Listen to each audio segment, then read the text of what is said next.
Hello, this is The Lively Arts, and I'm Bob Jackson, and our guest is Owen Smith, classical guitarist. The song we just listened to was Afro-Cuban Lullaby by Leo Brouwer, and it's a very nice melody, isn't it? It certainly is. Now it has, what, a kind of a fugue going in there? Or well, it's basically a traditional Cuban lullaby melody that Leo Brouwer, who is a Cuban composer, took and arranged for the guitar. And that melody just keeps coming back. It's very lilting and lovely, keeps returning. This, of all the instruments that have appeared on this program over the years, I guess this is the 15th, 16th year, the main instrument has been the guitar. It seems like we have 2 or 3 or 4 guitarists a year on the program. But I really like it. And you obviously like it too. What is there about the guitar? Have you ever tried to put it into words why you liked it? Well, it's an intensely personal instrument. I find that it reflects the player's makeup very accurately, and it allows the player to express emotions very accurately. Once you get to a certain level of technical ability, you're able to put quite a bit of yourself into the music through the guitar. I think that's true. I think that's true of almost all guitarists that I know. They say the same thing. Well, now you went to the University of Georgia. Right. And you grew up in Georgia and went to school? Right. I grew up in South Georgia and went to the university. When did you discover the guitar as your own instrument then? I guess when I was in about the 8th grade, I played in bands. You know, there are a lot of classical guitarists, I guess, that have the same story. I played in bands for a while and then was drawn to folk music, and then when I got to college, started really studying the instrument seriously. And you found somebody who could help you with that study? Yes, there's a very good teacher at the University of Georgia. Who are the people that have inspired you and have taught you the most with the guitar, thinking back now? Well, of course, there's Andres Segovia, and in this country, Christopher Parkening would have to be my main inspiration. I think he's an incredible master of the instrument. Mm-hmm. He's way out beyond most of the people that I am aware of. All right, and then Michael Lorimer, too. Yes, Lorimer is very good also. I'm very admiring of his playing ability. He's done some fabulous work in uncovering music for the guitar. This next selection is called Lady Hunter's Almain by John Dowland. Yes. What can you tell us about that? Well, it's just a light, sprightly dance written by Dowland, who was probably the best of the Renaissance lutist composers from the Elizabethan period in England. So actually it was composed first for the lute, Right. and then it's been adapted for the guitar. Right. Well, let's listen to that, and then I'll talk to you about going to Spain and studying in Spain. Right.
Lady Hunter's Almain by John Dowland.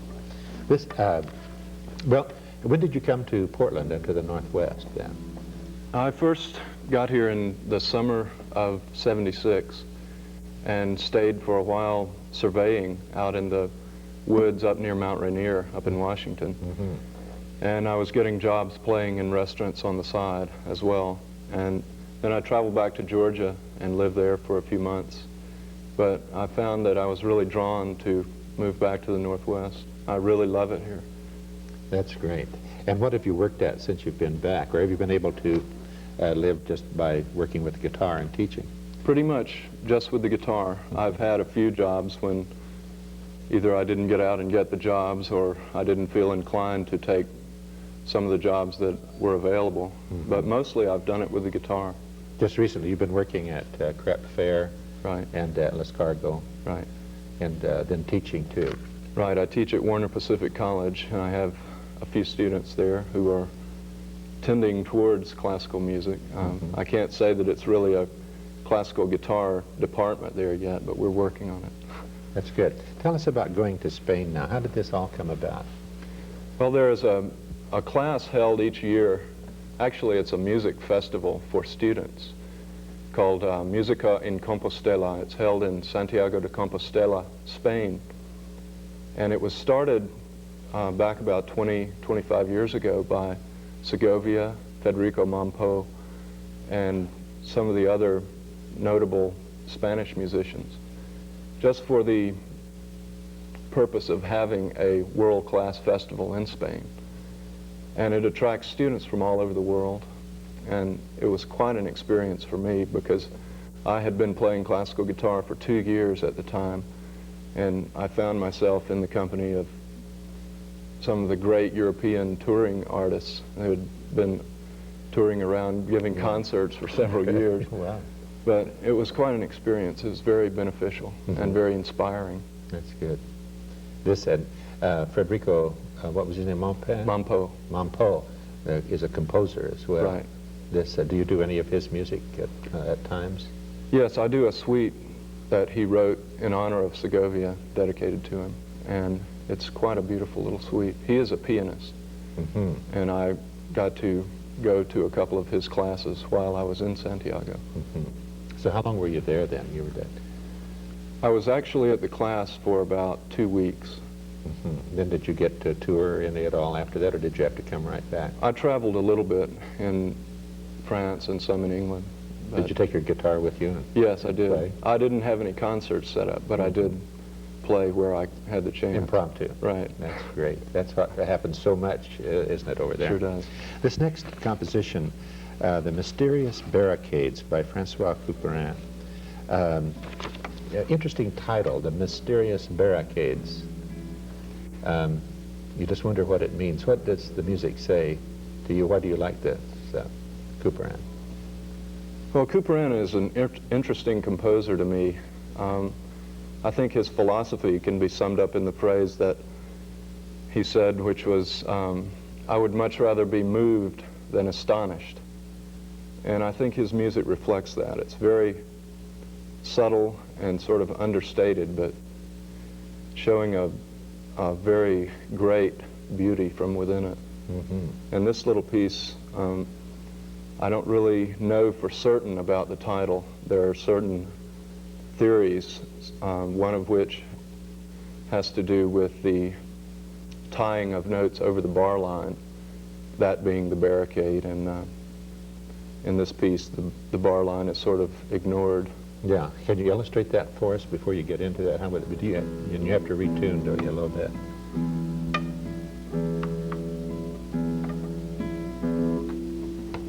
But you know, when you cross over a bar, what does that mean? Well, it means you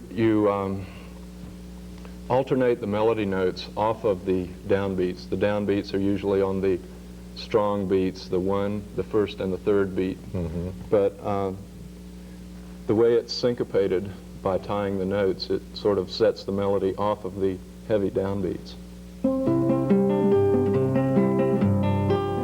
Like that. I see. All right. That'll be fun to listen to. Here is The Mysterious Barricades by Francois Couperin, as played by Owen Smith.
The Mysterious Barricades, by Francois Couperin. We're visiting with Owen Smith and about the classical guitar. There are, this is not the kind of guitar that you could play in a tavern or a nightclub where it's very noisy, but there are some pretty rousing songs that you could play in the repertoire, aren't they, in the literature? Oh yes, yes, of course. This and some good ballads and some drinking songs that would be fun to do. This, but we're going very serious on this next one, or is it serious? Prelude and Gig, do you say? Gig by Gig. Bach? Gig by Bach, which is a dance. Is that serious or light or? Well, both of these pieces are taken from Bach's lute music, and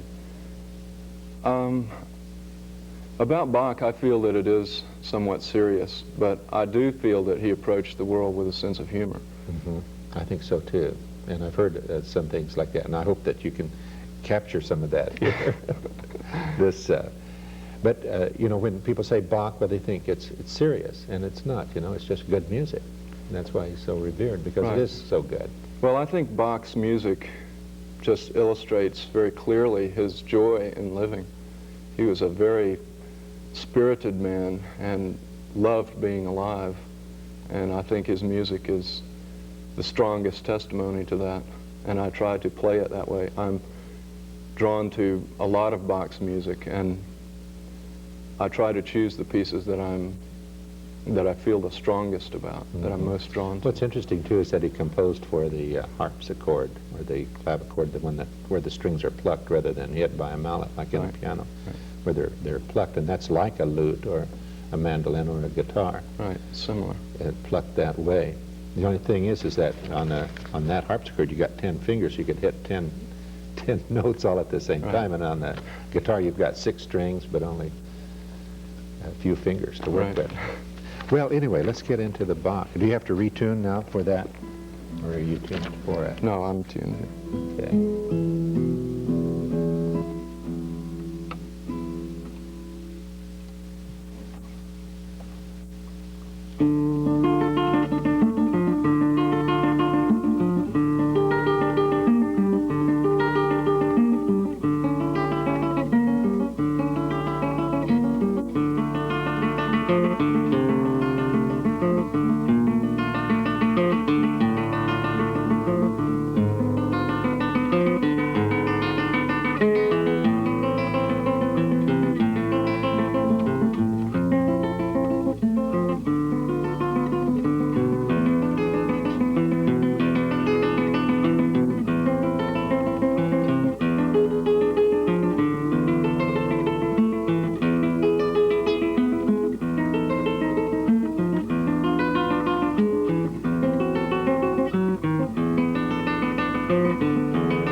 And you're right, it is spirited. It is a very joyful thing. You know, I've talked too much. I knew I talked too much, but we're great. I wanted you to do 2 of your own songs, and we're going to have to skip this next one and jump right on down to Earth Song. But that means you got to retune, you got to put the bar across this. And then what does that bar do? It just... Well, it's a capo, and it raises the pitch of all of the strings, so it's more in my range for singing. Time. Yeah. Well, we'll just have to end the show now with your own song. It's called Earth Song. It's a beautiful song. You'll love it. And so without any further introduction, I'll just ask Owen Smith to sing it. Thank you very much for being our guest. Well, thank you for having me. All right, Earth Song.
Projected in space, looking through darkness at your shining face.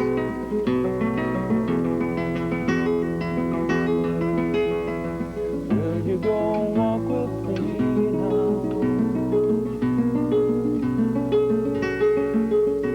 For a walk in the rain.